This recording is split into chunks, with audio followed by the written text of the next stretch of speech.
Before the era of supermodels, there was Margaux Hemingway. With her iconic name, striking height, and captivating beauty, she seemed destined for stardom. However, her fate appeared to be sealed in more ways than one. As the granddaughter of the famously volatile writer Ernest Hemingway, Margaux not only inherited the celebrated Hemingway name, but also the dark legacy of what became known as the Hemingway curse, a shadow that hung over the entire family and eventually claimed her life. If you're curious to learn more about this mysterious curse, stay with us as we explore it in greater detail. In the realms of fashion and entertainment, few names have radiated as brilliantly as Margaux Hemingway's. Born as Margaux Louise Hemingway on February 16, 1954, she rose to prominence as a captivating and ethereal beauty, enchanting millions with her presence. However, beneath the allure of fame and glamour, her life was overshadowed by turbulent personal struggles, grappling with addiction and ongoing battles with her mental health. Margaux Hemingway's story began in Portland, Oregon, where she was born to Jack Hemingway, the eldest son of the legendary American author Ernest Hemingway, and his wife Molyn, more commonly known as Puck. Growing up within the prestigious Hemingway family, Margaux was inevitably shaped by the literary legacy that enveloped her. Her grandfather's towering presence in American literature was not only a source of immense pride, but also a heavy burden for her to carry. Even as a child, Margaux's striking beauty foreshadowed the modeling career that would later launch her into the public eye. Standing at an impressive height of 6'1" with captivating blue eyes, she was unmistakably different from her peers. From an early age, it was evident that Margaux carried the natural attributes of a star, a blend of undeniable allure and the inevitable challenges that accompany fame. To the outside world, the Hemingways appeared to be a picture-perfect family, but behind closed doors, a different reality unfolded. The family was slowly unraveling, as Margaux's mother reportedly never truly loved her father. This emotional distance led to a household filled with heavy partying and drinking, behaviors that deeply impacted and traumatized the children. By the late 1960s, the family had grown to include 3 daughters: Margaux, her older sister Joan, and her much younger sister Marielle. However, the expansion of the family only seemed to amplify their dysfunction, highlighting the often misguided notion of staying together for the kids. Could a different choice have altered their fate? Perhaps, but the answer to that question is forever lost to history. When Margaux's troubled grandfather, Ernest Hemingway, took his own life at the family farm in Idaho during the summer of 1961, the tragedy sent shockwaves through the world and inflicted even deeper wounds within the Hemingway family. The loss left a lasting impact on young Margaux, who soon sought an escape from the turmoil at home. She discovered that her striking beauty was a way to break free, sneaking into local bars at just 14 years old, using her looks to bypass the rules. This early rebellion was only the beginning of Margaux's struggle to cope with her reality and seek attention.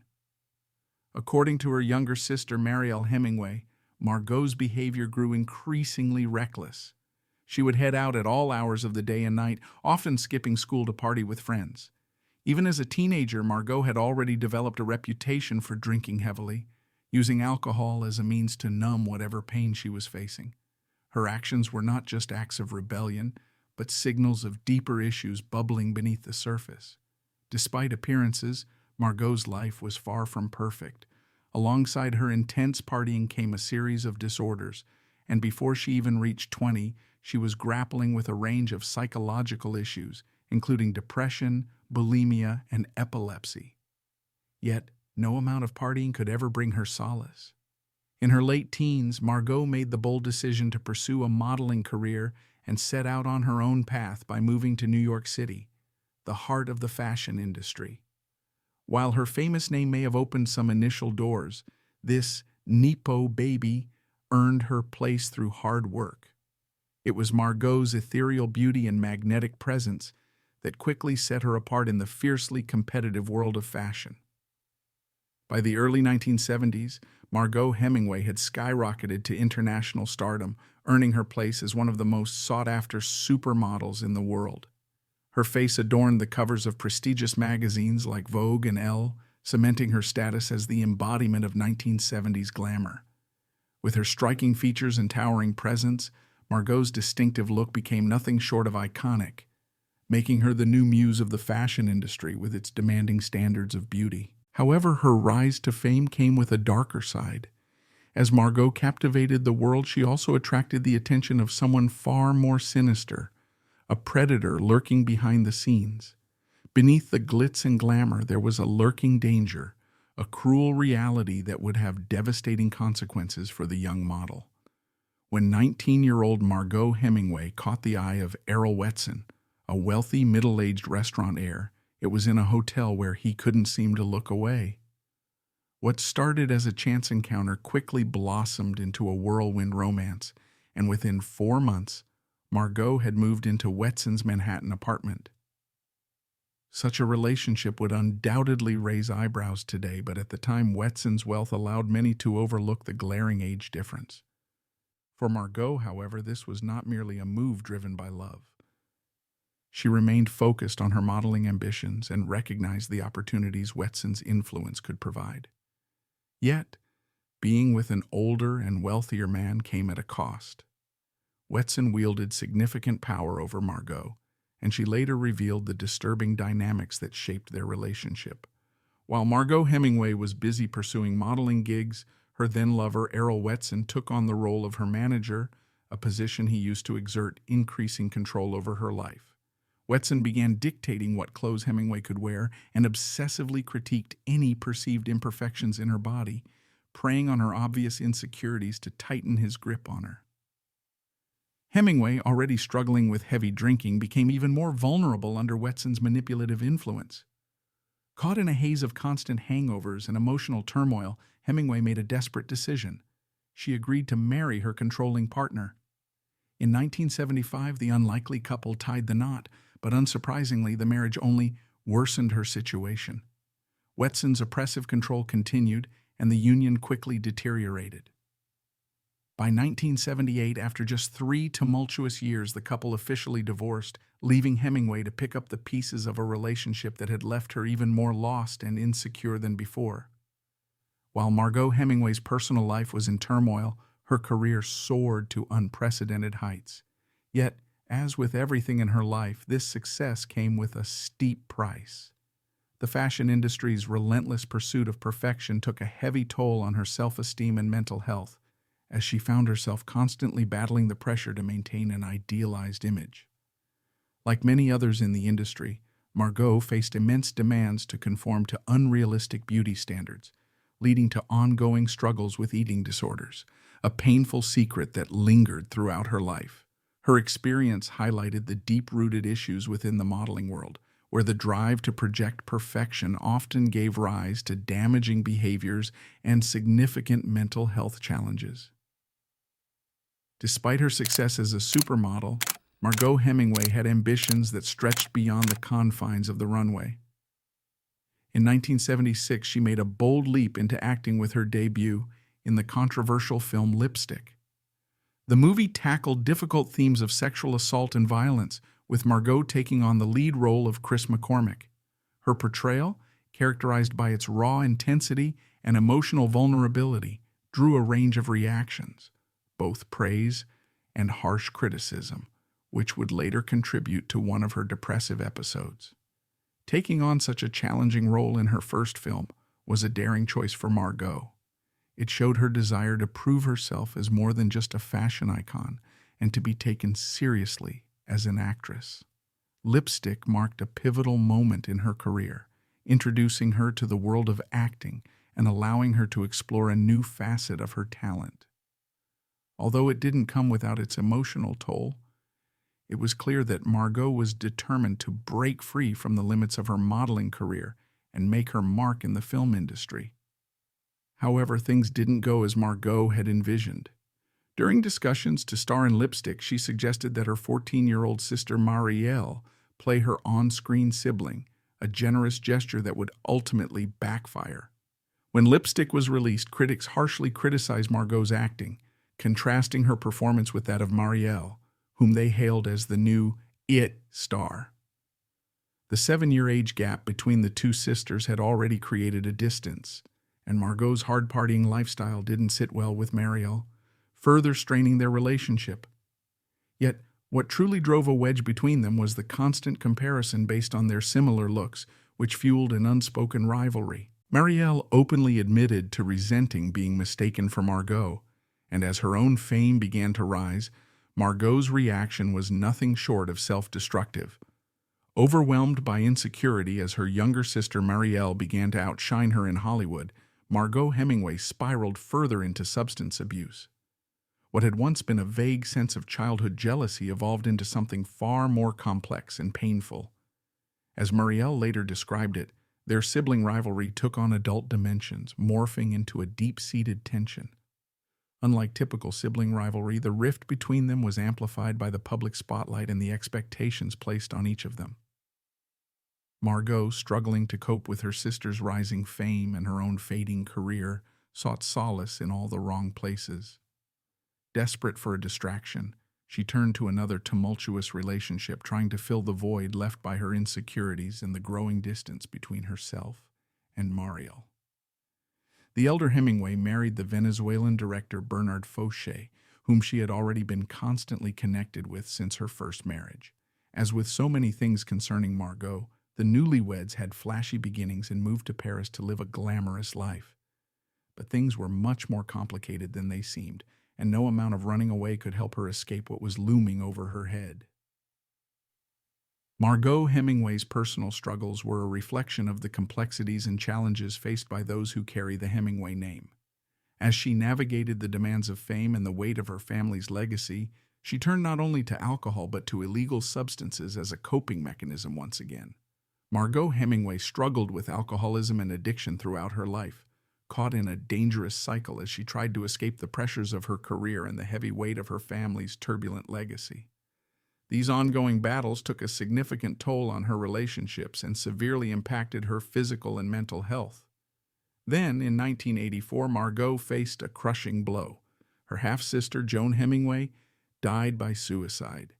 This tragic loss deeply affected Margaux, compounding her own mental health struggles and intensifying the emotional pain she had been carrying for years. The death of her half-sister served as a painful reminder of the Hemingway family's long history of tragedy and mental health challenges. For Margaux, it was yet another dark chapter in a life marked by internal struggles and sorrow, revealing that even those blessed with beauty and success can wrestle with profound sadness and personal demons. Despite her personal struggles, Margaux Hemingway remained committed to her acting career, appearing in a number of films and television shows, including Killer Fish and Double Obsession. Although her acting achievements never quite matched the heights of her modeling fame, these roles showcased her resilience and determination to push forward in the face of adversity. In the 1980s, she attempted to revive her Hollywood career, taking on roles in the 1982 comedy They Call Me Bruce and the ensemble romantic comedy Over the Brooklyn Bridge. While these projects didn't generate the recognition she had hoped for, they marked a period where it seemed Margaux was getting back on track and pursuing her passion with renewed focus. Tragically, as if the so-called Hemingway curse were chasing her down, Margaux suffered a horrific car accident while skiing in Austria. The crash left her with serious injuries, sidelining her for nearly a year. However, the physical pain was only part of the ordeal. Her long recovery led to significant weight gain, with Margaux putting on around 75 pounds, pushing her weight close to 200. For someone who had battled body image issues her entire life, this was an emotional tipping point that sent her into a downward spiral. Despite these struggles, Margaux later found a sense of purpose in advocating for mental health awareness. Drawing from her own battles and the challenges faced by her family, she began using her platform to shed light on the complexities of mental illness and addiction. Margaux's efforts in this area showed not only her resilience, but also her desire to help others confronting similar struggles, offering a more meaningful legacy beyond the tragedies that marked her life. By this point, Margaux Hemingway's life was unraveling, both mentally and emotionally. Her second marriage, which had been a fragile source of stability, fell apart in 1985. After the divorce, She faced the daunting reality of striking out on her own once again. Instead of finding her footing, the separation only pushed Margaux deeper into a downward spiral, one she seemed increasingly unable to escape. As her emotional and mental state continued to deteriorate, Margaux finally reached a breaking point. For the first time in her life, she acknowledged that she needed professional help. In 1987, she took a significant step and checked into the renowned Betty Ford Center, known for treating high-profile figures battling addiction. While her time at the center helped her confront her addiction, it became clear that this was just a temporary band-aid on a much deeper wound. The treatment addressed her substance dependency, but it failed to dig into the profound issues tied to her mental health. Despite her efforts, the underlying pain and unresolved trauma continued to haunt Margaux, proving that the path to recovery is often far more complex than it appears. When Margaux Hemingway emerged from the treatment center, she presented herself as a changed woman, seemingly having regained her confidence and what society deemed a healthy body. Convinced that all the work she had done on herself would make her second comeback effortless, Hemingway approached this new chapter with high hopes. However, beneath the surface, she was placing immense and unrealistic pressure on herself. When her anticipated return to success didn't materialize as planned, the weight of her expectations caused her lingering depression to come crashing back with full force. One of the most painful aspects of Margaux Hemingway's life was her lack of a strong support system. Her relationship with her parents was far from nurturing, and you might expect that a mother would be there to support her daughter through thick and thin. But that wasn't the case for Margaux. As her modeling and acting career took off, she visited home less and less, gradually growing distant from her family. After her stint in rehab, the estrangement between Margaux and her mother, Puck, deepened even further. However, tragedy eventually brought them back together. In 1988, Puck was diagnosed with cancer and faced a grueling series of tests and treatments. It was during this difficult time, almost at the last possible moment, that Margaux and her mother finally reconciled. Despite their long history of distance and misunderstandings, the two managed to find some measure of peace with each other before Puck's passing. Shortly after their reconciliation, Puck succumbed to her illness, leaving Margaux to cope with yet another loss of a loved one, further deepening the void in her already troubled life. After her mother's death, Margaux Hemingway secured a role in the French film Love in C Minor, but the project failed to generate much buzz, and Hollywood opportunities were nowhere in sight. Desperate to regain the spotlight, Margaux decided to take matters into her own hands, even if it meant attracting negative attention. In the spring of 1990, she posed nude for Hugh Hefner's Playboy, a move that stirred controversy and gossip. As whispers spread about her erratic behavior, including rumors of her speaking to seagulls, many dismissed these actions as mere quirks rather than signs of deeper struggles. Tragically, no one took her peculiarities seriously enough to offer the help she needed, and this oversight would prove to be a fatal mistake. Margaux Hemingway had recently moved into a small apartment in Santa Monica, California. The tight-knit community of friendly and supportive neighbors seemed like it could be just what she needed to help her regain her footing. But once again, the so-called Hemingway curse seemed determined to disrupt any chance of peace. Within days of moving in, her neighbors began noticing troubling signs. When one neighbor spoke to her just outside her apartment, they saw a woman who appeared deeply distressed and visibly worn out. Margaux looked haggard and unsettled, leaving those around her unsure of what to make of the situation. However, one person saw through the facade and recognized the warning signs. Margaux's longtime friend, Judy Stabile, had witnessed a concerning pattern of mood changes in her, prompting her to check in on Margaux daily. Stabile's attempts to stay close and offer support reflected her deep concern, but despite her vigilance, the signs were becoming increasingly ominous. Margaux was grappling with a pain and darkness that seemed impossible to fully reach or alleviate. Tragically, in the last week of June, Margaux Hemingway stopped returning phone calls altogether, prompting her friend Judy Stabile to visit her in person, fearing the worst. Unfortunately, her intuition proved right. When Judy arrived at Margaux's apartment, she noticed the model's car parked in the driveway, but there was no response at the door. Overcome with a sense of dread, Judy grabbed a nearby ladder and peered through the bedroom window. There she saw Margaux lying motionless on her bed, still dressed in her nightgown with her arms folded peacefully, as if she could awaken at any moment. But she wouldn't and couldn't. Judy immediately called emergency services, but it was already too late. The paramedics confirmed what had become heartbreakingly clear. Margaux had quietly passed away in the night.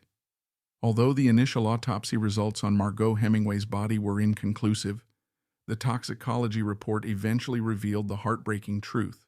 She had overdosed on phenobarbital. It appeared that the so-called Hemingway curse had claimed yet another member of the family. Struggling with another deep depression, Margaux had tragically ended her own life. When the news broke, her younger sister Mariel was initially in complete denial, refusing to believe that her sister had taken such a final step. The reality of Margaux's death was too painful to accept, and Mariel clung to the hope that there might be some other explanation. However, when her father, Jack Hemingway, and her stepmother, Angela, were informed of Margaux's passing, their reaction was markedly different. They received the news with a cold and stoic silence, offering little in the way of outward emotion. Whether their reaction stemmed from an acknowledgement of the family's troubled history or a resigned acceptance of Margaux's lifelong struggles, they seemed to understand that this tragic ending was something they had long feared. For them, perhaps, the idea of a Hemingway curse was not just a myth, but a somber reality that had finally caught up with Margaux. The news of Margaux Hemingway's reported suicide sent shockwaves through the media, reigniting discussions about the so-called Hemingway curse. This term, often used to describe the recurring pattern of suffering and tragedy within the Hemingway family, has drawn considerable attention over the years. While it is important to view such claims critically, the undeniable prevalence of mental health struggles among the Hemingways raises thought-provoking questions about the influence of genetics, environment, and the complex interplay between the two in shaping the fates of family members. Margaux's passing served as a painful reminder of the unresolved issues that seemed to haunt the Hemingway legacy.